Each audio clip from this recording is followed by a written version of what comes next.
Bonsoir, bonsoir et bienvenue. Merci d'être avec nous ce soir en direct pour cette webconférence intitulée « Tout savoir sur le crowdfunding immobilier ». Et oui, parce que vous avez sans doute vu cette offre lancée par Boursorama dans la continuité de l'offre Bourso Markets, la possibilité depuis quelques jours d'investir dans des projets de crowdfunding immobilier avec notre partenaire Homunity. Oui, mais voilà, bon, le crowdfunding immobilier, vous en avez entendu parler, vous connaissez peut-être le concept, les grandes lignes, mais vous ne vous sentez peut-être pas encore suffisamment calé pour investir. Et bien ça tombe bien, puisque ce soir, on va vous expliquer tout ce qu'il faut savoir, le principe de ce type d'investissement, sa chronologie, sa pertinence, son fonctionnement concret, son rendement, ses avantages, ses inconvénients. Bref, si vous le souhaitez, vous aurez toutes les clés en main pour vous décider à l'issue de ce webinaire. Et pour vous expliquer tout ça de façon simple, efficace, précise, qui mieux que Quentin Romet, cofondateur et président de Homunity lui-même. Bonsoir Quentin. Bonsoir Laurent. Et à côté de vous, vous le connaissez désormais bien, notre chef de produit bourse, Andrea Dagnano. Bonsoir Andrea. Bonsoir Laurent. Alors, ce moment est un moment interactif, vous le savez, un moment d'échange. N'hésitez pas à poser vos questions en direct. On en a déjà recueilli, comme d'habitude, certaines au moment de l'inscription. Et nous les avons inclus dans la présentation. Voilà, on connaît le programme. Je me tourne sans plus tarder vers Quentin avec cette question. Quentin, avec cette question qui est la porte d'entrée à toutes les autres. On commence par la base. Finalement, tiens, en quoi ça consiste, le crowdfunding immobilier ? Alors, le crowdfunding immobilier, c'est un terme anglo-saxon pour la partie crowdfunding. Ça veut dire financement par la foule de l'immobilier. Donc, le concept est assez simple. On va réunir des particuliers qui ne se connaissent pas pour les faire investir ensemble dans des projets immobiliers donnés. Ça, c'est le contexte. Ouais. Et ensuite, il y a plein de sujets différents qui vont découler des investissements des particuliers, entre l'horizon de placement, les rendements, le risque, tout un tas de paramètres différents. Bon, on peut voir sur la slide, effectivement, sur les deux premières slides, on voit aussi qu'il y a différentes obligations immobilières. France non cotées, financer des besoins en fonds propres des opérateurs immobiliers, ça répond à ce besoin précisément.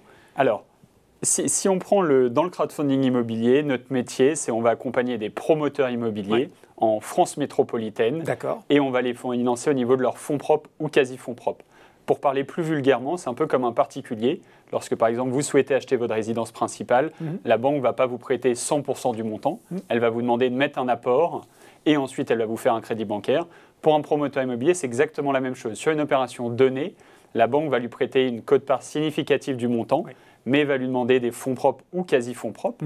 Et un promoteur immobilier, étant donné qu'il va faire 10, 15, 20 opérations par an, on va réunir des particuliers qui vont l'aider à financer une opération, mais encore une fois, on ne va pas avoir vocation à remplacer la banque. Ouais. Et donc, pour apporter ces fonds... C'est un ajout, c'est un complément. Exactement. Ouais. C'est vraiment complémentaire à l'apport bancaire. Donc, il y a 99% des dossiers qu'on va retrouver qui vont vraiment être en complément d'une banque pour plusieurs raisons. Déjà, c'est que le taux bancaire, c'est un petit taux par rapport à celui d'Homunity. Donc, quand on accompagne un promoteur immobilier, on est plus cher que la banque. Donc, on n'a aucun intérêt à remplacer cette dernière.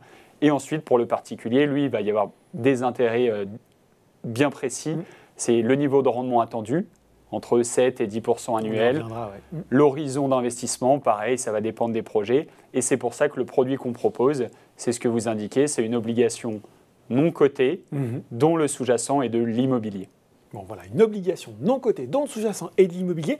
On n'a pas encore abordé le sujet, Quentin, mais comment se place cette offre dans le cadre du marché immobilier français, puisque, on l'a dit, j'imagine, les opérations à financer, elles se déroulent en France dans le cadre d'Homunity. Tout à fait.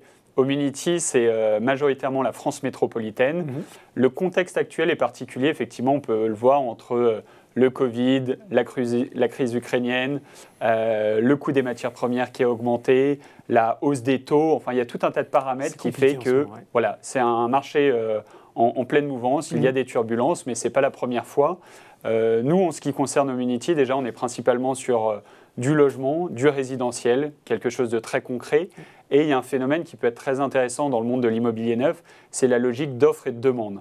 Contrairement à beaucoup de marchés, l'offre n'arrive pas forcément à être à la hauteur de la demande. Par exemple, dans le monde de l'automobile, souvent on cherche de plus en plus d'acquéreurs et produire des voitures, ce n'est pas si compliqué que ça. On peut avoir une offre extrêmement conséquente. Et pour l'immobilier, l'offre n'est pas forcément à la hauteur exactement de la demande, parce que déjà obtenir un permis de construire, c'est compliqué, ça peut prendre du temps. Et par contre, la demande est quand même énorme. Et donc, c'est assez rassurant pour ce qui se passe actuellement. Et on voit que le niveau de stock est très faible également. Enfin bon, il y a tout un tas de paramètres, certes, la conjoncture peut être compliquée, mais il y a des fondamentaux qui sont extrêmement solides. Bon, est-ce qu'on peut commenter un peu cette slide qui s'est affichée pour nos spectateurs, justement, qui montre un petit peu la chronologie d'une opération immobilière et puis ce triangle, cette pente descendante qui était la pente du risque, hein, quand on regarde bien. Alors, la chronologie d'une opération, ce qu'il faut bien comprendre, c'est que le risque est très élevé au début d'une opération de promotion immobilière et il va être décroissant tout au long de la vie du projet.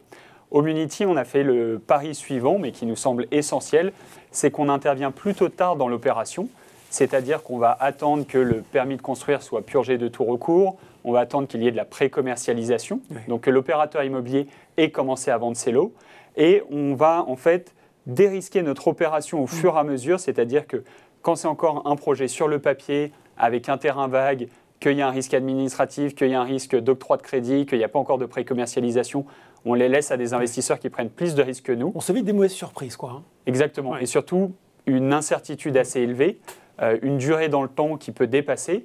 Donc nous, on fait le pari de se dire, bah voilà, nos investisseurs ne vont pas être rémunérés 15-20%, mais avec un taux de risque quasiment de perdre un coup sur 3. Ça, on laisse de côté ces opérations, on intervient beaucoup plus tard, quand il y a des éléments vraiment sécurisés, ce qui fait que du coup, la période d'investissement est plus courte, 18, 24, 30 mois. Le rendement est beaucoup plus sûr, 7, 8, 9, 10%. Et le taux de défaut, on le voit aujourd'hui, il y a des taux de défaut au niveau du marché du crowdfunding immobilier qui sont très bons. Bon. Comment ça se passe, ça, dans le marché immobilier français aujourd'hui ? Vous l'avez dit, avec une offre qui, potentiellement, est insuffisante par rapport à la demande. J'imagine que, du coup, il y a une solution là naturelle avec le crowdfunding. Notre objectif, c'est d'accompagner des promoteurs immobiliers dans leur développement. On souhaite quand même s'assurer que les opérations qu'on va financer, on peut voir les courbes de l'immobilier neuf, et il y a beaucoup de statistiques qui sont fournies par la Fédération des promoteurs immobiliers qui sont extrêmement intéressantes. Notre sujet, c'est que quand Homunity, on va intervenir sur une opération, certes, il y a de la pré-commercialisation. Donc généralement, ça veut dire que, imaginons, 50% des appartements sont vendus avant le démarrage du chantier, mais il reste une incertitude sur les 50% restants. Et c'est pour ça que les courbes qu'on peut voir actuellement, en fait, vont être pertinentes pour savoir quel est le niveau de stock de logements en France. Est-ce qu'on est dans une partie un peu pénurie, donc en manque de stock, ou au contraire, est-ce qu'il y a beaucoup trop de logements à vendre et ça pourrait poser problème sur nos opérations? Et ce qui est intéressant, ce qu'on peut voir sur les 15-20 dernières années, il n'y a jamais eu un stock débordant d'immobilier neuf. Au contraire, Julien de Normandie, qui était l'ancien ministre au logement, disait qu'on manquait entre 6 et 7 ans de logements neufs en France pour atteindre l'équilibre. Donc on surveille ces indicateurs, mais pour l'instant, ils sont extrêmement positifs sur le marché immobilier français. Ce n'est pas le cas de toute l'Europe, c'est différent dans d'autres pays. Bon, mais Homunity investit en France, donc voilà. On avait des questions d'ailleurs à ce sujet. Jean-Yves qui nous dit « La forte augmentation du prix et la pénurie relative des matériaux de construction ne fragilisent-elles pas l'équilibre financier des opérations de promotion immobilière ?» Ça revient un petit peu sur cette question de contexte que vous évoquiez à l'instant. Alors, le contexte est forcément, il y a une énorme incertitude avec l'Ukraine, la Russie, l'approvisionnement aussi avec la Chine pendant le Covid. Ce n'est pas la première fois que ça arrive. Les opérateurs immobiliers, c'est plutôt la bonne nouvelle. Certes, le coût des matières premières augmente, mais le coût de sortie des logements neufs augmente également. Donc, il y a un ajustement qui est fait à ce niveau-là. Le deuxième sujet aussi, ça va être au niveau de la marge des opérations de promotion immobilière. Ce sont historiquement des marges assez confortables où les promoteurs immobiliers, ça reste un métier à risque, mais quand on fait bien son métier, c'est un métier qui est rémunérateur, donc il y a des belles marges. Et donc, les marges peuvent être un peu réduites et les opérateurs peuvent se le permettre. Et pour nous, côté Homunity, ça veut dire faut qu'on renforce nos critères de sélection. On calcule systématiquement les coûts de construction. Quelle est la marge restante? On prend même nous, de notre côté, pareil, une marge significative en cas d'une continuité d'augmentation des matières premières. Et au final, l'investisseur s'y retrouve sans trop de problèmes côté Homunity et Boursorama. Bon, alors vous l'avez dit quand même, moi j'ai bien écouté, le prix de vente des logements, il a peut-être tendance à augmenter. Et du coup, transition toute trouvée avec cette question de Pierre-Xavier, n'est-ce pas risqué d'investir dans le crowdfunding immobilier alors que les taux d'intérêt augmentent? C'est vrai, là aussi, vous l'avez évoqué en ce moment, dans un contexte où les taux, notamment de crédit, remontent et que les capacités d'emprunt des ménages vont mécaniquement baisser. Et donc que les réservations d'immeubles risquent fort, elles aussi, de chuter. On voit bien l'effet domino dont parle Pierre-Xavier. Alors, c'est une très bonne question. Ce qu'il faut avoir en tête également, c'est que côté acquéreur ou investisseur, ce ne sont pas que des particuliers ou des primo-accédants. Il y a tout un tas d'investisseurs institutionnels, entre autres, ça veut dire que ce sont des fonds Ça peut être des SCPI, ça peut être des fonds institutionnels, ça peut être tout un tas d'acteurs qui sont aussi là pour se porter acquéreurs de ces logements. Donc demain, si les particuliers, et c'est quand même la volonté du gouvernement qu'il y ait de plus en plus de primo-accédants, donc il y a tout un tas de mesures qui sont mises en place, mais il faut bien voir aussi, et ce qui n'était pas forcément le cas, pas avant la crise ukrainienne, mais avant la crise du Covid, c'est qu'il y a des fonds qui ne vont pas faire que des investissements tertiaires, de la logistique ou des bureaux, mais qui vont aussi investir dans des logements pour diversifier leurs placements. Et on le voit, c'est complémentaire, encore une fois, c'est de la diversification. Donc si les particuliers ont peut-être plus de difficultés à s'endetter, il peut y avoir des institutionnels qui se positionnent derrière et qui ensuite vont les relouer effectivement à des particuliers. Bon. Là, les gens qui nous regardent se disent « Ok, j'ai le principe, je vois le besoin maintenant, j'aimerais savoir finalement combien il faut mettre dans ce type d'investissement, quel rendement je peux espérer, même si vous avez déjà un petit peu spoilé la réponse. En tout cas, ce qu'on peut dire là, sans divulgacher la suite, c'est que le ticket d'entrée, il est accessible pour ce type d'investissement. Alors, la stratégie d'investissement est extrêmement importante, effectivement. C'est une solution de diversification. J'ai envie de dire, l'investisseur aguerri va bien évidemment avoir une poche action, va faire de l'immobilier en direct, va faire de la SCPI, va faire du crowdfunding immobilier. Oui, on ne fait pas du full crowdfunding immobilier, on ne se lance pas comme ça avec 100% Exactement, de son on ne va patrimoine. pas se dire je vais mettre 100% de mon patrimoine. Allez, c'est parti. Et on ne va pas se dire non plus je vais faire juste une opération, j'ai 10 000 euros à placer, je vais investir 10 000 euros dans la même opération. Ça serait une bêtise, j'ai 100 000 euros, je ne vais pas mettre 100 000 euros dans la même opération. Si j'ai 10 000 euros, je vais faire 10 opérations, 10 fois 1 000 euros, avec 10 promoteurs immobiliers différents, sur différentes durées, sur aussi différentes typologies. Donc sur Homunity, on fait principalement du logement, mais on fait également du tertiaire, du bureau, de la logistique. Donc vraiment diversifier son portefeuille et pareil, panacher les rendements attendus, parce qu'on peut proposer du 7%, mais également 8, 9, 10%. Et le niveau de risque est plus élevé sur un projet à 10% que sur un projet à 7%, d'où l'importance vraiment de diversifier. Le crowdfunding immobilier, c'est une alternative parmi d'autres placements, et au sein même du crowdfunding immobilier, on peut diversifier les projets et les promoteurs immobiliers. On diversifie dans la diversification. Vous avez répondu à une question de Frédéric, le pourcentage annoncé est-il annuel ou pour la durée de l'investissement? Oui, parce qu'on pourrait dire, bon, 7% par an, c'est bien, si c'est pour 3 ans, c'est moins intéressant. Alors, c'est annuel, mais il faut bien comprendre, et ça peut aider les personnes qui nous écoutent, sur le rendement, d'où vient-il et comment allons-nous rémunérer les investisseurs. Donc, quand vous investissez sur une période de 24 mois, vous allez toucher l'intégralité de votre capital et des intérêts à l'issue du projet.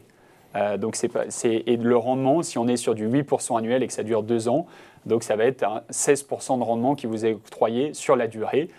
On parle en net avant impôt, il n'y a pas de frais d'entrée sur ce produit-là. Et c'est assujetti à la flat tax, on pourra reparler de l'imposition. Qu'est-ce qui permet de rémunérer les investisseurs? C'est assez simple, c'est une partie de la marge de l'opérateur qui va être reversée aux investisseurs. Et cette marge, assez logiquement pour un opérateur immobilier, elle va être octroyée à la fin du projet. Parce que dans la vie du projet, il va acheter son foncier, il va commencer à construire son immeuble, il le commercialise, il y a des entrées de fonds, et une fois qu'il approche de la livraison, à ce moment-là, c'est là où il est en train de récupérer la marge de son opération, et il va pouvoir vous rembourser capital plus intérêt. C'est la raison pour laquelle le rendement n'est pas versé de manière annuelle, mais c'est à la fin du projet et qu'on va toucher son 7-8%, fois 1, 2, 3 ans, selon la durée. Ça veut dire que son investissement est bloqué sur cette période, Quentin? Tout à fait. C'est illiquide. D'accord. Donc ça fait partie des points négatifs de ce type de placement, il faut l'avoir en tête. Mais quand on investit en 2022 pour une opération qui va être débouclée en 2024, on ne pourra pas sortir au milieu de 2023. Laurent, qui doit avoir l'habitude des actions et peut-être des dividendes quelquefois avec des acomptes et tout, dit « Ah tiens, certains projets auront-ils des coupons mensuels ?» Mais vous avez déjà un petit peu répondu à la question, c'est pas de coupons mensuels ou annuels, ce n'est pas vraiment d'actualité. Encore une fois, pour le business model de l'opérateur, au milieu de son opération, contrairement à une société traditionnelle qui fait des résultats à la fin du mois ou de manière annuelle et qui va distribuer plus ou moins souvent, là on n'est pas dans ce schéma-là. C'est que l'opérateur a des dépenses conséquentes au début du projet, au milieu, et là où vraiment il y a la marge qui est réalisée, c'est quand il est en train de livrer son opération, il vous remet les clés de votre appartement, vous faites votre dernier virement, et là ça revient aux investisseurs. Bon, quand même, là, quand un 7 et 10% de rendement annuel, même si on a bien compris qu'on le touchait à la fin. Dans le contexte actuel, c'est presque trop beau pour être vrai, cette histoire. Du coup, en bon investisseur, et peut-être les gens qui nous regardent se méfient, ils disent y a un loup quelque part, non?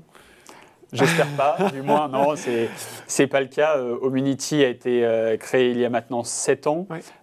On est une filiale d'un groupe qui s'appelle Tikeo Capital, qui est une société de gestion alternative qui a 31 milliards d'euros sous gestion, donc c'est un acteur extrêmement sérieux. On est régulé par l'autorité des marchés financiers.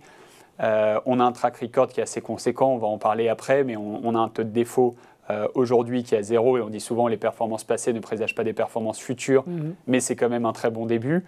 Donc ce qu'il faut comprendre, c'est vraiment l'opérateur immobilier fait de la marge sur ses opérations. On a de la chance de l'accompagner. Notre rôle au Homunity, c'est d'auditer les opérateurs, les opérations, de s'assurer que le risque va être maîtrisé. Mais quand on voit la marge qui est dégagée sur une opération immobilière, dégager un rendement pour l'investisseur Boursorama n'est pas du tout compliqué pour l'opérateur. Et ce qu'on va lui permettre, c'est vraiment de faire plus d'opérations, donc de dégager aussi plus de marge pour lui. Bon, ce qui est marqué sur la slide qu'on peut afficher à l'écran, c'est qu'une intervention d'Homunity, elle coûte au promoteur entre 3 et 5 fois moins cher qu'une intervention classique autour de table. Ça aussi, on ne l'a pas forcément en tête. Exactement, ça peut être... et c'est l'un de nos arguments, en fait, là, pas pour convaincre les investisseurs de venir placer de l'argent chez nous, mais plutôt les promoteurs immobiliers. Et on parlait tout à l'heure de cette frise avec le niveau de risque. Les tours de table, généralement, sont faits très en amont des opérations. Et du coup, les investisseurs qui rentrent très en amont de ces opérations vont toucher environ 50% de la marge. Mais le niveau de risque est complètement différent, la durée est différente. Donc nous, on dit on ne rentre pas aussi en amont, on laisse l'opérateur immobilier faire les dépenses préalables ou préliminaires, donc les études de sol, les plans d'architecte, et où il y a encore une grosse incertitude. On ne va pas rentrer à ce moment-là.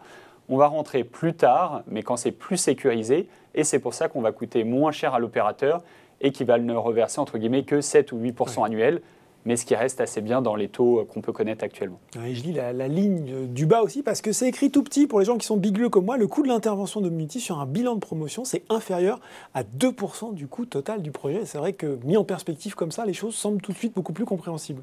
Exactement. Dans les coûts que va avoir l'opérateur, il y a le financement Homunity, mais également le financement bancaire.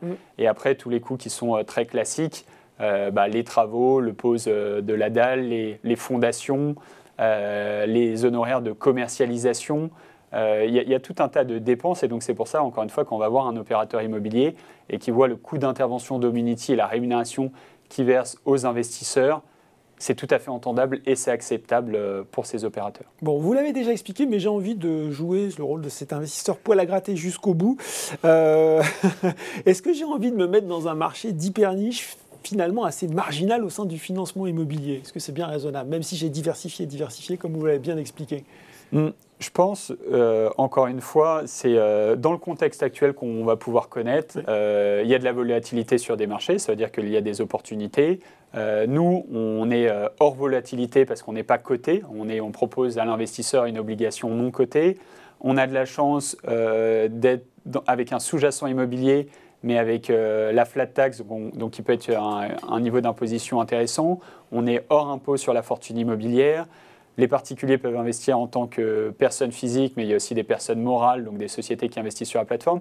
Mais j'ai envie de dire, on est encore une fois une diversification sur des marchés non cotés, sous-jacents immobiliers, et tout n'est pas noir dans l'immobilier aujourd'hui en France.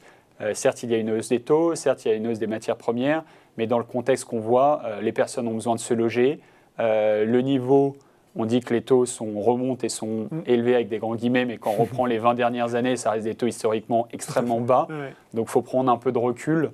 Pareil, la hausse des matières premières, on était quand même sur des niveaux très bas historiquement. Donc voilà, le contexte n'est pas si défavorable et ça reste un bon outil de diversification, vous l'avez dit. Et puis une croissance de 84% en 2021 pour le crowdfunding immobilier. On voit que c'est aussi un mode de financement qui gagne en popularité. Oui, c'est pas un petit marché. Le crowdfunding immobilier, l'année dernière, c'était quand même 1 milliard de collecte, 1 milliard d'euros de collecte. C'est un marché qui s'est créé en 2014. Homunity faisait partie des pionniers et fait toujours partie des leaders de son marché. Et 2014, la première année, c'était 40 ou 50 millions d'euros, puis on est passé à 100 millions d'euros. C'est une très bonne nouvelle en 2021 d'avoir atteint le milliard d'euros collectés, et la profondeur de marché est là. Et on voit le nombre de sorties positives aussi est à la hauteur des attentes des investisseurs, et c'est pour ça que ça marche bien. Bon, j'ose la question provoque. Vous n'êtes pas le seul sur ce secteur Homunity. Pourquoi passer par Homunity plutôt que par un de vos concurrents? C'est plutôt une bonne nouvelle qu'on ne soit pas les seuls.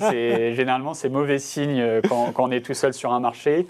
Ce qui est important, et pareil, on n'aime pas tirer dans les pattes de nos concurrents. On a plutôt des très bons concurrents qui font bien leur boulot, qui ont un bel historique et qui sont très proches du taux zéro en termes de défauts. Donc, on est très satisfait d'avoir ces concurrents et des bons leaders à nos côtés.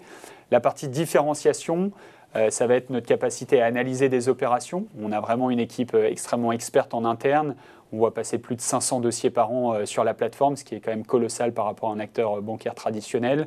On est un investisseur dans chacune de nos opérations. Ça, c'est très important.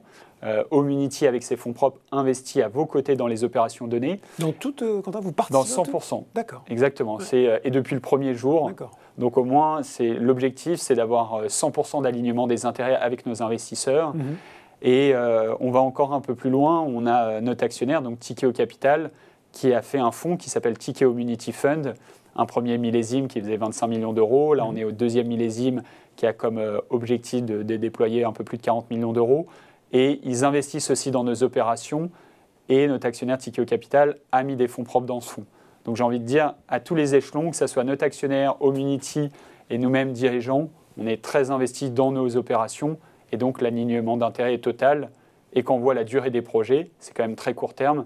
Donc quand on propose une opération aujourd'hui et qu'elle va se déboucler dans 24 mois, on est extrêmement serein. Et si on la propose, c'est qu'on estime qu'elle vaut le risque d'être pris en termes d'investissement. Bon, voilà, c'était aussi une question d'Alan. Il avait la même question que moi, à laquelle vous venez de répondre. Alors on l'a dit, la clé du succès, c'est forcément l'élément primordial, la sélection du promoteur qui va mener à bien le projet. Comment vous y prenez justement ? Alors, quand on intervient, et dans le schéma, pareil, c'est important d'avoir ces éléments en tête. En interne, on a une équipe d'audit qui est dédiée 100% à l'étude de ces opérations. On va étudier aussi bien la qualité de l'opérateur immobilier, quel est son historique, combien de lots ont été produits. Ensuite, on va étudier la qualité de l'opération, où en est la pré-commercialisation, le crédit bancaire est-il validé.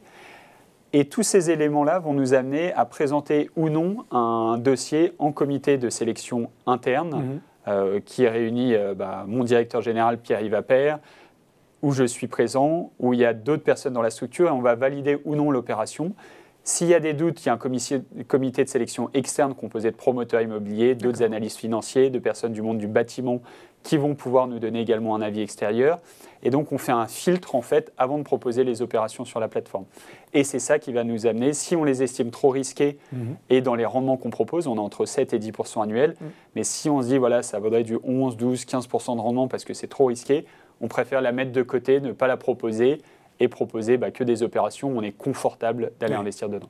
Bon, est-ce qu'à ce stade de la présentation, on a dit beaucoup de choses, il y a beaucoup d'informations à retenir. Est-ce qu'on peut faire une synthèse rapide des avantages, mais aussi, on aime bien dans les webinaires être vraiment pédagogique, des inconvénients de ce type de placement? Alors, le plus simple, si on commence par les inconvénients, allez. Risque, c'est le plus simple, mais je pense comme beaucoup de placements, il faut l'avoir en tête. Il y a un risque de perte partielle ou totale du montant investi. Il faut l'avoir en tête. C'est arrivé ça dans vos projets? Non, c'est pas arrivé, mais ça arrivera forcément un jour. Aujourd'hui, on a financé plus de 380 opérations, on a 190 sorties positives, on est en train de les dépasser. On a un historique extrêmement bon, mais j'ai envie de dire, le rendement moyen délivré est élevé, on est à 9%, mais les performances passées ne présagent pas des performances futures, et plus on fera d'opérations, il est certain qu'un jour, on aura un défaut. Pour autant, pour les investisseurs, il faut diversifier, et s'ils diversifient, s'ils font 10, 15, 20 opérations différentes, s'ils ont, entre guillemets, la malchance de tomber sur ce défaut-là, ça sera complètement indolore à la fois sur leur capital, et le rendement, au lieu d'avoir, après impôt, une moyenne à 7% de rendement net après impôt, ils vont descendre à 6 ou à 5, ce qui reste un très bon placement. Et s'ils ont un portefeuille dynamique et vraiment très diversifié, il sera encore plus élevé que ce que je viens d'annoncer. Donc ça, c'est pour la partie risque. Donc, risque de perdre du capital investi. Et la partie avantage... Ah, quand même, les liquidités, on en a parlé, mais il faut et les liquidités, voilà, quand même, mais je le mets quand même un cran en dessous du risque. Mais vous avez raison, et tout dépend, encore une fois, pour l'investisseur, son horizon de placement, est-ce qu'il a le temps ou pas.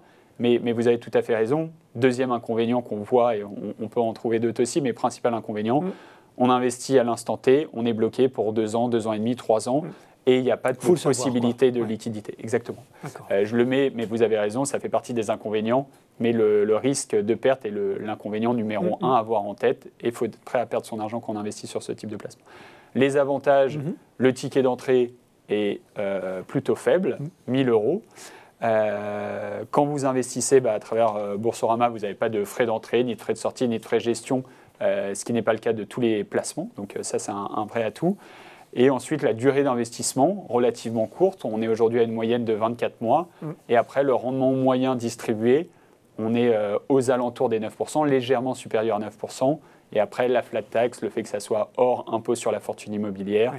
Et aussi d'autres dispositifs dont on va parler pour investir. Bon, les gens qui nous regardent, on se dit, mais ils vont radoter encore longtemps. Mais on a une dernière slide qui est le mot d'ordre. Et le mot d'ordre qui revient souvent dans nos webinaires, mais c'est normal parce que c'est parce que c'est ce qui est important quand on investit, c'est la diversification, on le répète, et on terminera en tout cas votre présentation là-dessus, Quentin. Merci. Non, mais dans la construction de son portefeuille, je pense, c'est ce qui est intéressant. Demain, qu'on ait 5 000 € ou 50 000 € à investir, c'est de se dire, je ne vais pas sauter sur la première opération qui va passer. On fait quand même une centaine d'opérations par an, donc ça laisse le temps d'investir sur un certain nombre. Les zones géographiques, aujourd'hui, la région Île-de-France est très dynamique, mais la région Rhône-Alpes également, la région lilloise. Donc, ne pas hésiter à les diversifier, les emplacements, les types de promoteurs. On a des promoteurs immobiliers qui existent depuis 40 ans, depuis 20 ans. Il y en a qui sont très résidentiels, d'autres logistiques. Enfin bon, il y a toutes les bonnes raisons pour diversifier ces placements. Donc je trouvais ça un peu bête et dommage de se dire, voilà, j'ai 10 000 € à mettre, il y a telle opération qui passe, je mets 10 000 € dessus. C'est dommage et nous, en tant que plateforme Hominity, on donnera un très mauvais conseil aux investisseurs. Le conseil, c'est prenez votre temps, comprenez le projet et l'opération. Projetez-vous, lisez les dossiers détaillés qu'on met sur votre plateforme Boursorama et ensuite comprenez cette opération et investissez et diversifiez au fur et à mesure dans le temps. Ça peut sembler évident comme ça, mais ça veut dire aussi, Quentin, qu'il faut s'intéresser au projet et pas juste y aller en blind et se dire, en aveugle, pardon, excusez-moi pour cet anglicisme, en se disant, allez hop, c'est parti, il faut quand même voir un petit peu ce que ça va donner sur le terrain, cet argent investi. Je pense que c'est un conseil que je m'applique personnellement, mais prendre le risque d'investir dans quelque chose qu'on comprend à moitié, ça peut être extrêmement frustrant si on perd son capital. Et pour moi, la moindre des choses, c'est de comprendre à 100% l'investissement qu'on réalise. Donc nous, Hominity, on est là pour analyser le risque et être certain de proposer des projets de qualité. Bien sûr. Mais pour autant, l'investisseur doit impérativement comprendre dans quoi il investit.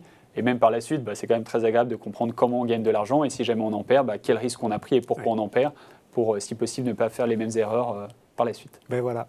Merci Quentin pour cette présentation très claire. Je me tourne maintenant vers Andrea, ça donne envie. Il est bon Quentin. Je disais dans mon lancement, ça fait partie, cette offre, de l'offre Boursomarket. Avant là aussi de s'intéresser à la façon dont on peut souscrire à ce type de produit. Un petit rappel sur ce qu'est Boursomarket, Andrea. Tout à fait, un petit rappel. On a présenté un petit peu l'offre à nos clients à travers d'autres webinaires. Boursomarket, c'était la volonté de Boursorama de mettre à disposition de ses clients toute une sélection d'actifs, de produits, dont des ETF, des OPCVM, des produits de bourse. Et on vous avait promis qu'on compléterait un peu cette offre au fur et à mesure. Et donc, effectivement, le crowdfunding immobilier avec notre partenaire Hominity vient compléter cette offre qui, je rappelle, a pour vocation de mettre donc à disposition des clients des milliers de produits sans aucun frais d'entrée ou de courtage. Donc voilà, donc le crowdfunding arrive dans cette offre-là, puisqu'on l'a rappelé un petit peu là tout au long de la présentation. C'est une offre qui est sans frais. Il y a un ticket d'entrée de 1 000 €, ce qui est somme toute assez bas.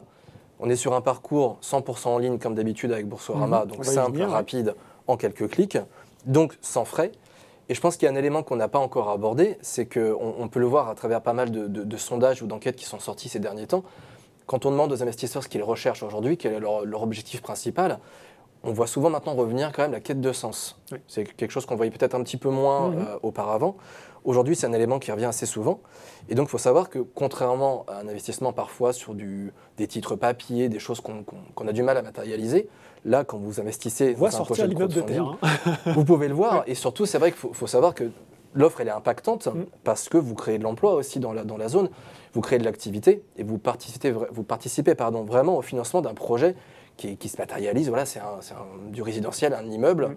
Donc voilà, on considère qu'il y a aussi ce côté vraiment palpable, un peu quête de sens, qui correspond à des nouveaux besoins, j'ai envie de dire presque, de la part des investisseurs. Bon, je vais laisser Lirija faire la transition pour moi. Quel est le mode d'emploi pour investir chez Homunity via Boursorama? Oui, où est-ce qu'on le retrouve très concrètement sur notre espace client? Alors, cet accès vers le crowdfunding immobilier.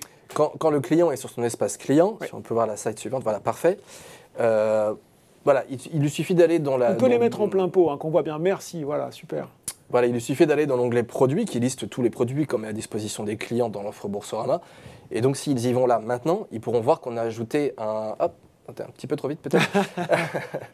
Qu'on a ajouté une nouvelle entrée dans la partie bourse qui s'appelle crowdfunding immobilier. Donc, c'est assez simple. Et donc, au clic sur cette section, nos clients vont arriver sur la page explicative, dont on voit le header, donc pardon pour l'anglicisme aussi, l'entête, qui présente donc cette nouvelle solution d'investissement. Oui. Alors là j'ai encadré en framboise un élément assez important, c'est que en tant que client, ça vous a intéressé, vous êtes convaincu, vous voulez investir, il faut d'abord ouvrir un compte titre. D'accord. Il faut le savoir aujourd'hui. Je ne peux pas me lancer comme ça, il faut passer par le compte titre. Voilà, ça ne sera pas via un compte bancaire traditionnel, il faut ouvrir un compte titre. Ça, c'est vraiment l'élément préalable avant tout investissement. Alors évidemment, ça se fait très très vite, c'est ouvert en 1 ou 2 jours ouvrés, donc vous avez largement de temps ce soir si vous voulez ouvrir votre compte titre pour ensuite aller souscrire à un projet. Donc ça, c'est l'élément numéro 1. Ensuite, dans la page, on va aussi rappeler pas mal d'éléments. On en a un petit peu parlé là aussi tout à l'heure. Les règles d'or un petit peu du crowdfunding. Vous a expliqué, en somme. Tout à fait. Et de l'investissement en général. C'est alors le produit est illiquide. Donc évidemment, si on n'a pas d'épargne de précaution, qu'on n'a pas de quoi subvenir à des impondérables, des choses qui nous arrivent comme ça un petit peu sur le... On n'investit pas l'argent des courses, comme on dit. Voilà. c'est un peu le concept. Donc toujours avoir ça en tête, on garde une épargne de précaution, quelque chose de très liquide qui permet de faire face aux événements. On s'informe sur le projet, ça aussi on vient juste d'en parler. Quand le client va avoir accès au projet depuis Boursorama, il y a tout un tas de documents qui sont mis à disposition, qui présentent vraiment tous les détails du projet immobilier, donc il faut les consulter. Encore une fois, on n'investit pas sur quelque chose qu'on ne maîtrise pas, qu'on ne connaît pas. Il faut absolument les consulter. Se rappeler qu'il y a une fiscalité quand même adossée. On a parlé aussi un petit peu tout à l'heure, qu'il y a la flat tax. On en reparlera un peu plus tard. Oui, tout à fait. Et on diversifie. On l'a dit, on peut diversifier en fait à plusieurs niveaux. Il y a une sorte d'inception de la diversification. On n'investit pas que sur des actions, pas que sur de l'obligataire, pas que sur de l'immobilier. On essaie de diversifier en termes de type d'actifs. Même au sein du crowdfunding, on diversifie sur le nombre de projets. Oui. Et on l'a aussi redit, on peut même diversifier sur le taux, donc potentiellement le risque des projets. Enfin, on peut diversifier à tous les niveaux, et il faut absolument le faire. Ça reste une règle d'or de l'investissement. On termine sur cette page produit, peut-être? Je crois qu'il y a encore une section. On termine sur cette page produit. Donc là, vous représentez encore une fois les avantages un petit peu de l'investissement via Homunity et Boursorama. Le 0 € qu'on aime bien. Le 0 € qu'on aime bien, donc Boursomarket maintenant, qui je pense est assez ancré. Le rendement qui est quand même assez attractif sur ce type de produit, qui oscille entre 7 et 10%. Donc là, 9%, c'était la moyenne, je crois, sur les 5 dernières années à peu près, des projets. Exactement. Alors, c'est illiquide, mais on n'est pas non plus sur un investissement qui dure 7 ou 8 ans. On reste sur des durées qui sont quand même, qu'on peut considérer comme étant courtes, entre 12 et 36 mois. Donc toujours ce ticket d'entrée qui n'est pas très élevé pour l'immobilier, 1 000 €. Je rappelle un impact réel sur l'économie, quelque chose d'assez palpable, qui a du sens pour... l'investisseur. Et là, Quentin l'a très bien fait, je pense, a pu présenter Homunity, qui est quand même, qui, je pense, nous a rassurés sur la façon dont ils sélectionnent les projets, dont l'investissement se fait aussi de leur côté, l'alignement de leurs intérêts avec ceux des clients. Donc voilà, on a quand même sélectionné un partenaire de confiance. J'ai une question d'Altom sur les 1 000 €. Il nous dit, Altom, finalement, est-ce que ça, je peux déjà disperser ces 1 000 € sur plusieurs projets, ou est-ce que c'est vraiment mon ticket minimum d'investissement? C'est le ticket minimum par opération. Et comme l'expliquait à l'instant Andrea, c'est effectivement, ça reste un montant bas pour le monde de l'immobilier.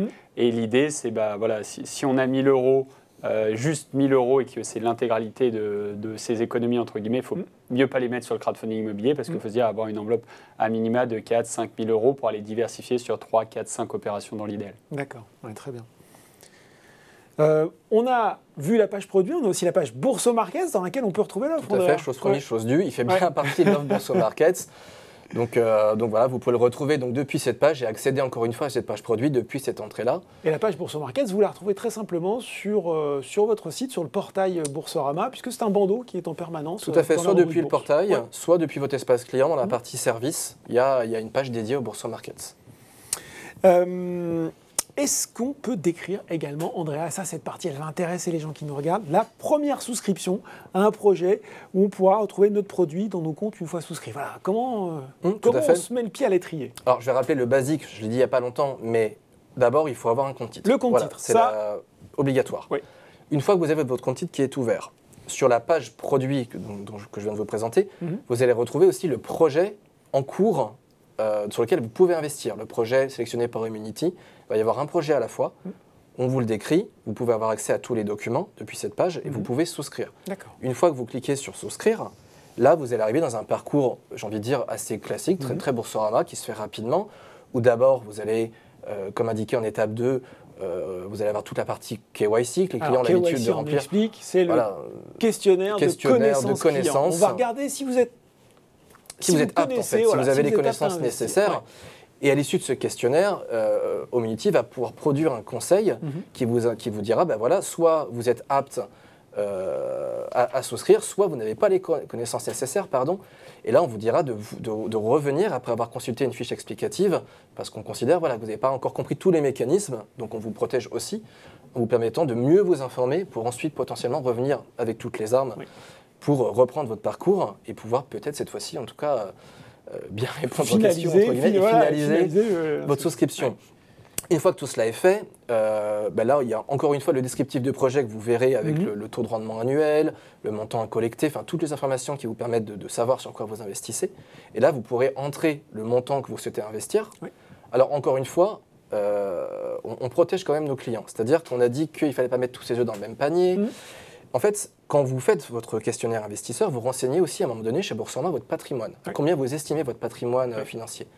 Et donc, on ne laissera pas un client investir plus de 10% de son patrimoine déclaré dans du crowdfunding immobilier. D'accord. Comme ça, c'est fait à la source. Nous, on préfère dire clairement au client, là, un petit peu trop. Voilà, vous n'êtes plus dans la diversification, là, vous êtes trop investi, donc vous ne pourrez pas investir plus de 10% de votre patrimoine dans des projets de crowdfunding. Voilà, on préfère le faire clairement.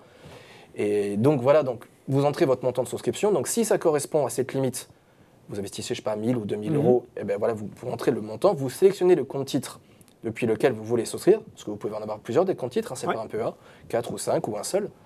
Et là, vous finalisez votre souscription, vous aurez une petite signature électronique à fournir, et puis voilà, le montant est pris en compte, et vous verrez effectivement... Ah oui, alors attendez, j'ai oublié l'étape 4. C'est ce que j'allais dire. Voilà, alors ça c'est la partie peut-être un peu plus gymnastique, on va dire. Voilà, oui. C'est que donc vous investissez depuis votre compte titre, le montant espèce, et à l'issue de votre première souscription, on va vous ouvrir un nouveau compte dans votre espace client Boursorama, qui va s'appeler crowdfunding immobilier. Donc je pense que c'est assez simple. Oui. Et on peut peut-être voir la slide suivante, voilà. Et donc vous allez retrouver dans la liste de vos comptes. Donc là, on le voit en haut, les placements financiers dans lesquels on met les comptes titres, les PEA, les assurances vie.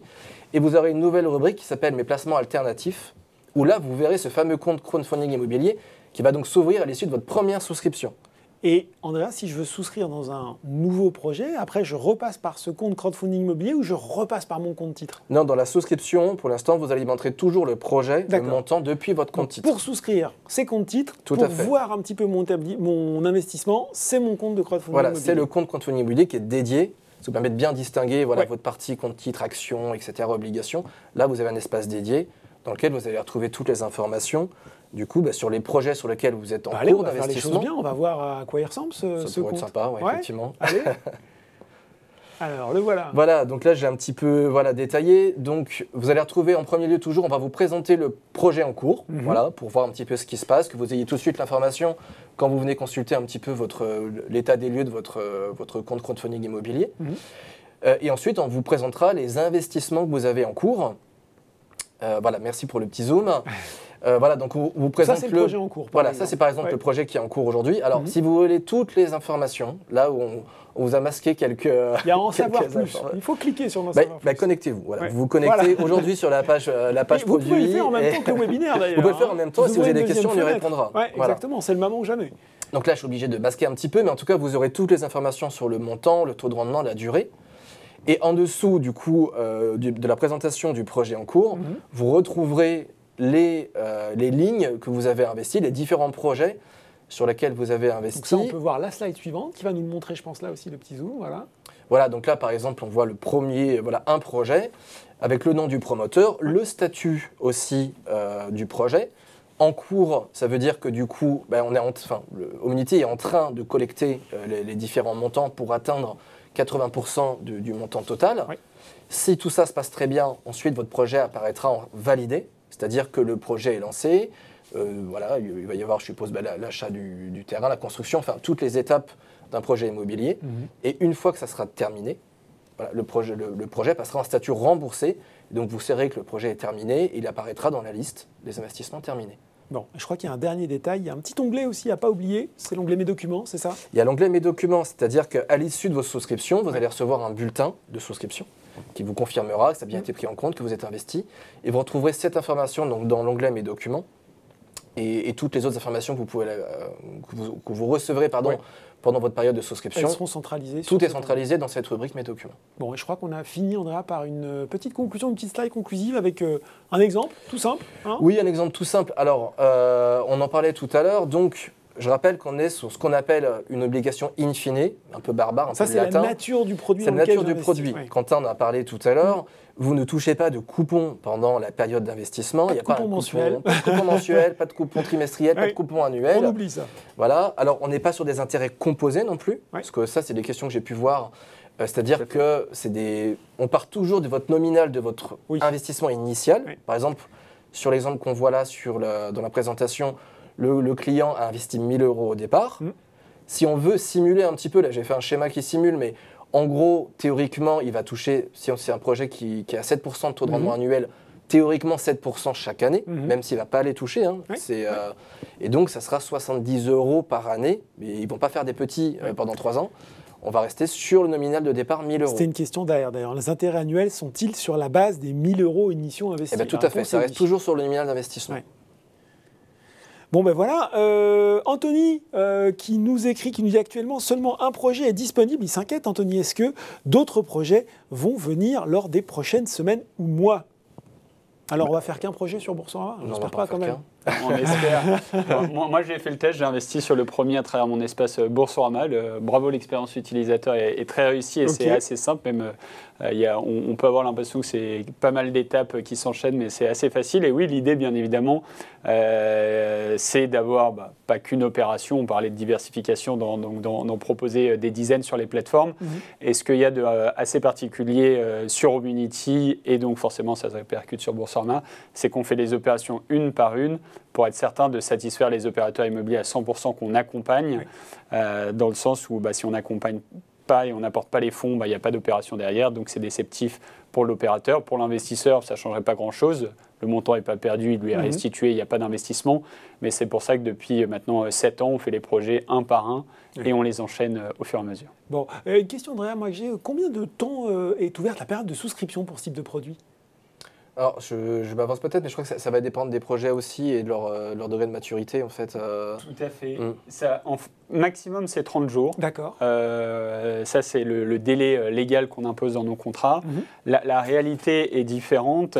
C'est-à-dire que si on est en dessous de 1 ou 2 millions d'euros, généralement en 48 heures, c'est bouclé. Ça va quand même assez vite et il y a une base d'investisseurs assez fournie. Et quand on dépasse les 3, 4, 5, 6, 7 millions d'euros, là, on est plus sur une semaine, 2 semaines de collecte. C'est une question de crise 13. Hein. Si le projet sélectionné n'arrive pas à collecter suffisamment de fonds, que se passe-t-il? Vous l'avez dit, Quentin. Ça n'a pas d'impact majeur. Ce sera juste bloqué éventuellement pour l'investisseur des fonds pendant 48 heures ou 72 heures, mais l'opération n'a pas lieu. Bien évidemment, l'investisseur n'a rien perdu. Vous ne prenez pas de frais là-dessus? Non, il n'y a pas de frais, mais il faut savoir, depuis maintenant septembre 2014, ça nous est arrivé une fois en 2016 de ne pas collecter une opération, qu'elle ne puisse pas voir le jour.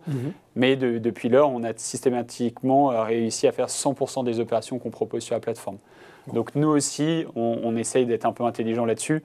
S'il y a trop d'opérations qui arrivent, on indique à l'opérateur qu'on n'est pas capable de la prendre. Donc on l'oriente vers une autre plateforme ou vers un autre partenaire ou un investisseur. Le but aussi, c'est que ça n'arrive pas, en fait. Exactement. Donc une fois qu'on s'engage auprès de l'opérateur immobilier, c'est aussi un peu la réputation d'Homunity qui est en jeu. Donc on prend l'opération, on lui dit on va trouver les investisseurs et c'est un succès. Et ça fonctionne. On va passer aux questions, il y en a pas mal qui sont tombées au moment de l'inscription. On a abordé le sujet de façon un petit peu sur les différents éléments de la présentation. On va faire un petit focus parce qu'on a eu pas mal de questions. Lionel, quelle est la fiscalité des pertes ? Ah, intéressant ça. Est-ce qu'il y a des possibilités de déduction ? C'était aussi une question d'Annie Martin. Est-ce que, comme sur les actions, on peut aller comme ça faire de la moins-value ?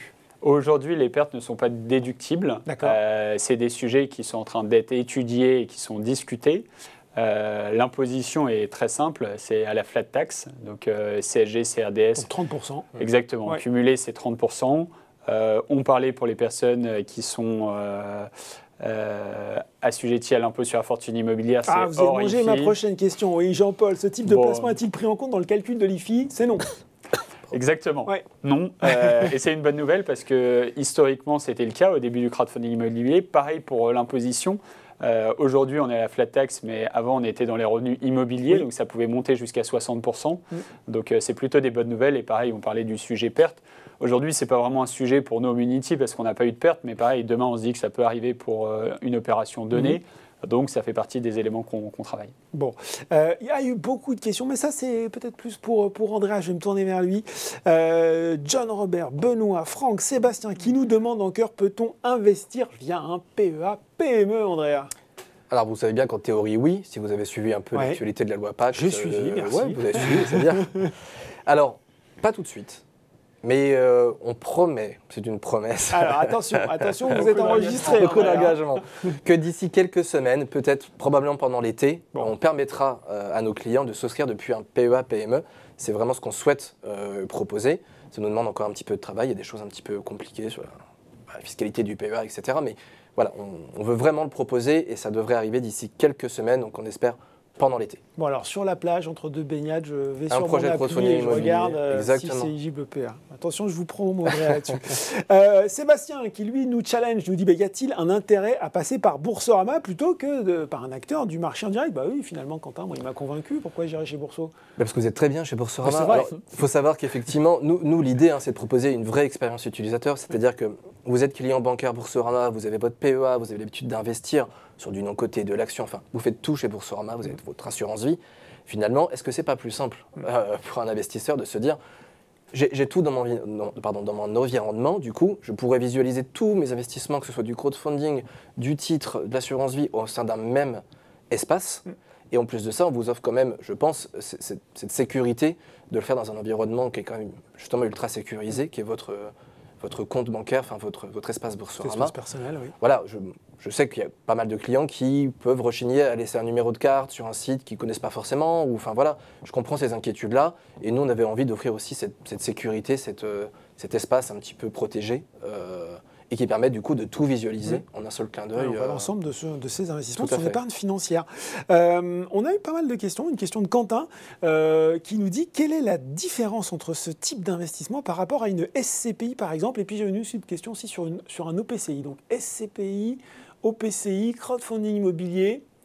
C'est quoi la différence entre ces différentes bêtes, Quentin ? Vu qu'il s'appelle Quentin, je vais lui répondre. Bah oui, quand même. C'est assez différent en termes... En fait, ce qui va générer principalement SCPI, EPCI, enfin, il y a tout un tas d'instruments immobiliers. Il y a aussi des SCI qui sont concernés. Société civile immobilière. Exactement, Société civile immobilière. SCPI, ça veut dire Société civile de placement immobilier. Il y a ce qui va générer un revenu pour l'investisseur, c'est un pourcentage des loyers qui sont générés chaque mois, chaque trimestre, de manière annuelle. Donc, c'est un fonds dans lequel vous allez prendre des parts et ce fonds va investir dans des actifs immobiliers qui vont être loués et qui vont générer un loyer. Les durées d'investissement sont généralement plus longues. La SCPI, c'est minimum 8 ans. Les risques sont différents également. Le rendement est inférieur, mais parce que c'est un niveau de risque différent. Là, ce n'est pas du tout la même chose. Ce qui va rémunérer les investisseurs, on en parlait un peu tout à l'heure, mais c'est la marge dégagée sur une opération immobilière, généralement une opération de promotion immobilière, donc de construction. Ça vous coûte 100 de la construire, vous la revendez 120, donc il y a 20 de marge, et c'est sur ces 20% de marge que sont rémunérés nos investisseurs. Et c'est pour ça que c'est aussi court terme, dans le sens où construire un immeuble, une fois que le permis de construire est déposé, c'est en moyenne 18, 24, 30 mois selon la taille des opérations, et c'est la raison pour laquelle vous n'êtes pas investi aussi longtemps que dans une SCPI, c'est au bout de 2 ans, soit vous pouvez réinvestir sur une autre opération, ou soit vous sortez votre capital et vos intérêts dans l'intégralité. Bon, une question de Michel. Quel est le pourcentage de projets faisant défaut? Est-ce que les plateformes de crowdfunding immobilier communiquent en toute transparence sur ce sujet? Alors on a vu que pour le moment, chez Homunity, c'était 0, on touche du bois. Est-ce que quand même on a des chiffres un peu globaux sur cette activité et voir un petit peu à combien est ce taux de défaut? On parlait tout à l'heure de la concurrence Oui. et je disais que j'étais assez satisfait de l'environnement concurrentiel dans lequel on évolue. Le taux de défaut sur le marché est assez faible, on est aux alentours des 1%, un peu inférieur à 1%. Le nombre de projets débouclés, les sorties positives sont colossales. Je n'ai pas le chiffre en tête, mais si sur Homunity, on est à plus de 190 projets avec des sorties positives pour 0 défaut, on doit avoir atteint les 1000 projets remboursés. Donc le secteur se porte très bien, nos concurrents se portent bien, la plateforme également. Mais encore une fois, attention, on l'a dit tout à l'heure, risque de perte partielle ou totale du montant investi, risque d'illiquidité.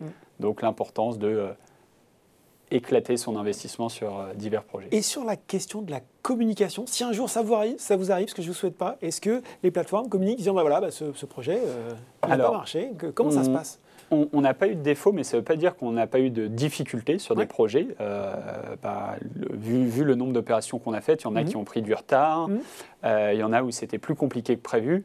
Donc déjà, quand quelqu'un investit, il a un rapport trimestriel sur l'avancée de son opération, il y a des photos de l'opération. Et Andrea le disait tout à l'heure, c'est un investissement concret qui a du sens et on peut quasiment le toucher, on peut aller voir ce que donne son opération. Si jamais il y a un retard sur une opération où elle est en difficulté, on va bien évidemment beaucoup plus communiquer. Au lieu de faire des rapports trimestriels, on essaie d'aller jusqu'à des rapports mensuels. Et ensuite, nous, le rôle d'Homunity, c'est peut-être de plus s'impliquer dans l'opération, de voir qu'est-ce qui pose problème. Et je dis n'importe quoi, on s'est rendu compte que pour un opérateur immobilier, c'était pendant le Covid, c'était déjà une période un peu particulière, mais c'était surtout des problèmes de fournisseurs ou avec les règles sanitaires en vigueur, c'était extrêmement compliqué pour lui. On a fait jouer notre réseau, on connaissait des promoteurs immobiliers dans la région qui nous ont conseillé. Vous pouvez être un facilitateur, bien pas sûr, juste un financeur. Et on le fait pour diverses raisons, à la fois pour nos investisseurs, mais aussi pour Homunity et pour notre actionnaire Tikehau Capital, où on est investisseur aussi dans l'opération. Donc on n'a aucune envie qu'elle se passe mal. Et donc à nous aussi, et même mon associé ou moi-même en tant que dirigeant de cette société, on y passe personnellement du temps pour voir comment on peut aider l'opérateur immobilier. Et ce qui fait que des opérations compliquées sont sorties positivement et l'investisseur a bien touché son capital et ses intérêts. Bon, excusez-moi Laurent, comme on l'a vu tout à l'heure en termes de transparence, tous les rapports seront disponibles, on l'a vu dans l'espace Mes documents, exactement. Et puis toutes les informations qu'il pourrait y avoir sur des difficultés, etc. Nous, Homunity, nous communique évidemment toutes ces informations et nous, on relayera l'information auprès du client sans faute. Voilà, que ce soit une bonne nouvelle d'ailleurs, une avancée, parce que les projets peuvent aussi parfois être en avance, ça arrive, pas comme le métro. Mais voilà, en tout cas, que ce soit une bonne nouvelle ou une mauvaise, on communiquera auprès des clients, parce que Homunity, effectivement, est très transparent sur ces sujets. Et donc, voilà. Bon. Question de Gilles qui va nous permettre de réviser un petit peu. Est-ce qu'on peut gérer ce type de produit dans un contrat d'assurance vie facilité à la revente, frais d'entrée? Alors, on l'a déjà évoqué, mais rappelons-le pour que ce soit bien clair pour tout le monde. Déjà, est-ce qu'on peut le gérer dans une assurance vie? Aujourd'hui, non. Aujourd'hui, non. Andrea parlait tout à l'heure du sujet PEA-PME, où dans l'univers traditionnel, c'est tellement peu digitalisé, c'est tellement complexe. Il y a beaucoup de paperasse, il faut le dire. Et 0 ou 0,1 plateforme, j'en connais quasiment pas qui le font en crowdfunding immobilier, tellement c'est compliqué à la fois pour l'investisseur et pour la plateforme. D'où la pertinence de cette volonté avec Boursorama de mettre ça en place. Et nous, c'est très simple. Et moi, en tant qu'entrepreneur, la raison est encore plus simple. C'est pour des raisons d'efficacité, de digitalisation. Nous, on est très digital. Trouver une banque aussi digitale que Boursorama, c'est pas forcément évident. C'est impossible, bien évidemment. Et donc, on peut gérer du coup ces souscriptions de PEA-PME qui demandent quand même également pour l'acteur bancaire toute une partie administrative et gestion derrière. Et ça fait partie des avantages. Côté assurance vie, aujourd'hui, ça n'est pas éligible et on n'en a pas en France. Bon, facilité à la revente, si j'ai bien écouté, il n'y a pas de marché secondaire. Tout à fait. Voilà. L'illiquidité, ça reste court-moyen terme dans le sens où c'est 18, 24, 30 mois. Mais par contre, c'est totalement illiquide sur la période visée. Et les frais d'entrée, on va les rappeler. On aime bien. Du tout. Voilà, 0. Et c'est vrai que je me permets de rebondir aussi sur ce que dit Quentin. Tout à l'heure, on a demandé pourquoi Boursorama, finalement, pourquoi je ferais avec Boursorama. Quentin l'a très bien dit, c'est que je pense que nous, on a besoin de l'expertise de Mobility sur les projets immobiliers. On n'a pas les compétences, comme on l'a vu tout à l'heure, il y a des comitologies, il y a des choses comme extrêmement, qui demandent énormément de connaissances et d'expertise que nous n'avons pas, très clairement. Donc nous, on a besoin de Mobility pour nous apporter cette connaissance et leur faire confiance pour, du coup, mettre à disposition de nos clients des projets. Et je pense que voilà, on espère apporter effectivement ce qui manque peut-être à Mobility sur la partie digitalisation, enfin tout le process d'une banque qui va permettre bientôt, on l'espère, du coup, cette souscription depuis un PEA-PME. Question de Véronique, parce qu'on parlait des travaux qui parfois ont de l'avance. Mais sans dire que le projet est difficulté, voilà, que se passe-t-il en cas de retard de livraison sur un projet immobilier? Quelle est l'incidence sur l'investissement? Alors, ça c'est une bonne question. Même si au sein de Mobility, on aime être optimiste, mais on est aussi réaliste, quand on intervient sur une opération donnée, on donne toujours la possibilité pour l'opérateur immobilier de rembourser en anticipation et de proroger jusqu'à 6 mois. Donc il y a ce laps de temps qui est extrêmement important, des 6 mois, on l'a vu pendant le Covid, heureusement que c'était en place. Si ces 6 mois sont dépassés, il y a systématiquement une caution solidaire qui est signée avec la maison mère de l'opérateur immobilier. Donc ça c'est un point important, on ne l'a pas tant évoqué que ça, mais quand vous investissez sur une opération, si l'opération se porte mal, en fait, tant que l'opérateur immobilier existe, il est tenu de vous rembourser capital plus intérêt. Donc il y a une caution solidaire au niveau de la maison mère qui est signée. Et ça va être le rôle d'Homunity d'aller l'activer. Et ensuite, encore une fois, c'est ça qui est intéressant aujourd'hui. On le voit que le taux de défaut est bas parce qu'on arrive systématiquement jusqu'à aujourd'hui à trouver des solutions. Soit on active la caution solidaire, soit on aide l'opérateur, soit on lui donne un peu plus de temps. Mais avec cette période de prorogation, on arrive à bien s'assortir et ça nous permet de pallier ces quelques mois de retard qu'il peut y avoir pour des travaux, de la commercialisation, cause Covid, entre autres. Ça inspire une question à Bojan qui nous regarde. En cas de retard d'un projet, les intérêts sont-ils réévalués? Bonne question. Oui. Super question. Ça va être au cas par cas avec l'opérateur immobilier et des raisons du retard en fait. On n'est pas là et on souhaite être bien évidemment, on est partenaire, on est main dans la main avec les investisseurs, mais on est aussi main dans la main avec un promoteur immobilier. Quand on voit qu'il y a des opérations qui sont plus compliquées que prévu, que l'opérateur immobilier se donne du mal pour la sortir, qui communique de manière très transparente avec les investisseurs, qui fait des rapports. On a même des opérateurs immobiliers qui ont convié nos investisseurs à se rendre sur place pour voir les avancées des chantiers. On n'est pas là, entre guillemets, pour assassiner l'opérateur et pour lui faire payer coûte que coûte des pénalités. Donc on garde le taux initial qui continue de courir au prorata du temps passé. Et donc sur la durée, vous aurez bien votre 9% annuel. Si au contraire, on voit que l'opérateur fait un arbitrage et dit voilà, j'ai ce dernier lot à vendre et je ne veux pas faire 50 000 € de remise parce que je pense que je peux le vendre plus cher dans 3 mois, là on va lui appliquer des pénalités. Mais encore une fois, on fait au cas par cas et on est plus là pour être partenaire des opérateurs qu'on accompagne plutôt que pour leur rentrer dedans et essayer de leur faire mal. Bon. Question d'Enzo, est-ce que c'est un produit intéressant lorsqu'on débute? Est-ce que c'est un produit qu'on pourrait, je ne vais pas dire conseiller parce que ce n'est pas notre rôle ce soir, mais qui est accessible pour un débutant où on estime que c'est potentiellement trop complexe? Encore une fois, ça va dépendre du niveau de compréhension pour l'investisseur. Est-ce qu'il comprend? On peut être, entre guillemets, débutant dans le monde de l'investissement, mais pareil, aimer investir sur le marché action, aimer un certain type d'obligation. Ce qui est le plus important, même si on débute, c'est de se dire qu'on n'a pas besoin de ce montant, vous le disiez tout à l'heure, pour aller faire vos courses et pour dîner ce soir. Et il faut pouvoir se permettre de diversifier, de ne pas faire un unique placement. Donc j'ai envie de dire, si vous comprenez ce placement et si vous allez diversifier derrière, et on parlait du patrimoine inférieur à 10% sur le niveau de placement crowdfunding immobilier, j'aurais tendance à dire oui. Mais encore une fois, être conscient des risques, il faut bien les comprendre. De l'illiquidité, il faut bien la comprendre aussi, ce que ça implique derrière. Et d'y aller progressivement, ça loue un patrimoine. Là-dessus, si on a 10 000 € à investir, ça n'a pas de sens de dire je vais tout investir le premier mois. Prenons le temps de comprendre, mettons 3 000 à 4 000 € les 5-6 premiers mois. Ce que je retiens, Quentin, c'est quand même que c'est mieux d'attendre un petit peu, d'avoir 3 000 à 4 000 €, même si on peut rentrer à 1 000. C'est ça. Bien sûr. C'est vraiment ce qu'on peut dire. Il vaut mieux rentrer à 3 000 à 4 000 en mettant 3-4 projets que d'y aller peut-être... Exactement, c'est un très bon point. Si on n'a que 1 000 € à investir, et malheureusement le ticket d'entrée est un peu élevé pour ces personnes-là, ça ne vaut pas le coup et il y aura trop de risques, on sera trop dépendant d'une seule opération. Donc si on a 1 000 €, de se dire on les met de côté, il y a sûrement sur Bourse Market tout un tas de produits qui peuvent permettre de diversifier. Et le jour où on aura 3 000, 4 000, 5 000 € pour ce type d'allocation, ça pourrait être plus pertinent. Pour l'aspect, excusez-moi Laurent, pour l'aspect débutant, on l'a dit tout à l'heure, quand vous allez entamez votre première souscription, Oui, si ça vous on va intéresse. vous poser les questions. Vous avez même un petit test à passer. Ouais. C'est la période du bac, je pense qu'on est un petit peu dans, dans la Arrêtez de thématique. stresser les gens qui nous regardent. Non, vous aurez quelques questions. Voilà, on veut s'assurer que vous avez bien compris le projet. Ouais. À l'issue de ces questions, on vous remet une fiche explicative où on vous rappelle les risques, le fonctionnement, tout ce que vient d'expliquer Quentin de manière un peu plus synthétique. Du coup, mais vous aurez, voilà, on va vous tester pour être sûr que vous avez bien compris quand même le concept et les risques associés à ce type d'investissement. Bon ben voilà, on arrive à l'issue de cette présentation. On a fait 1 heure tout pile. Merci beaucoup messieurs de nous avoir présenté, décrypté le crowdfunding à la fois dans ses grands principes, dans le principe d'investissement et puis dans la façon dont on pouvait y souscrire sur Boursorama. Merci beaucoup. Et rappelons qu'il y a un projet en cours et que vous pouvez aller le consulter du coup sur la page produit crowdfunding immobilier. Voilà, et le PEA-PME sur la plage, c'est cet été. On vous attendra André. Attention, je vais donner votre numéro de téléphone.